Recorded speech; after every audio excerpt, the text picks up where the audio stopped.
नमस्कार मित्रों, मैं सौरभ दुबे।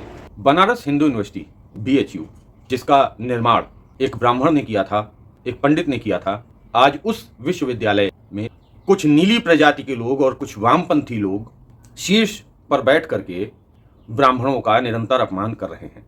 उत्तर प्रदेश सरकार में पहले भी इस तरीके की घटनाएं हुई हैं कि ब्राह्मणों का प्रश्न पत्रों को लेकर के अपमान किया जाता रहा है। जैसे अभी पिछले दिनों एक फिल्म भी आई थी, घूसखोर पंडित, और उससे पहले भी एक मामला हुआ था, अवसरवादी ब्राह्मण। अब एक MA इतिहास के एक प्रश्न पत्र में एक प्रश्न पूछा गया है, ब्राह्मणों को अपमानित करने के उद्देश्य से पूछा गया है। तो मैं अपने सभी प्रियजनों को इस प्रश्न से अवगत कराना चाह रहा हूं। वो प्रश्न है, ब्राह्मणवादी पितृसत्ता शब्द से आप क्या समझते हैं? चर्चा कीजिए कि किस प्रकार ब्राह्मणवादी पितृसत्ता ने प्राचीन भारत में महिलाओं की प्रगति में बाधा डाली। अब ये जो प्रश्न है, ये MA इतिहास में पूछा गया है। ये सीधे सीधे ब्राह्मणों को अपमान करने की पूरी कोशिश और साजिश का हिस्सा है।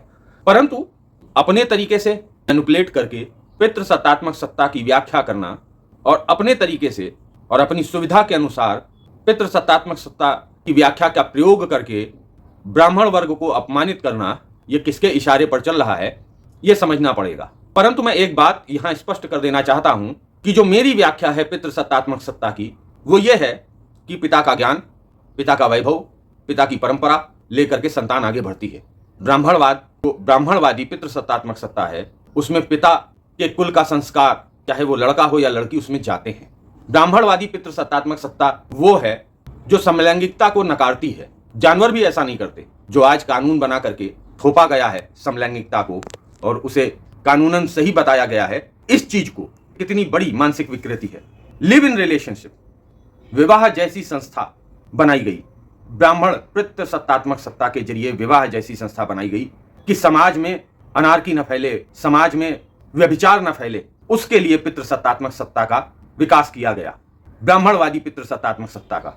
और ये अपनी तरीके से व्याख्या करके बताना चाहते हैं कि महिलाओं का शोषण हुआ, जबकि ब्राह्मणवादी पितृसत्तात्मक सत्ता में माताओं और बहनों को अगाध सम्मान दिया गया।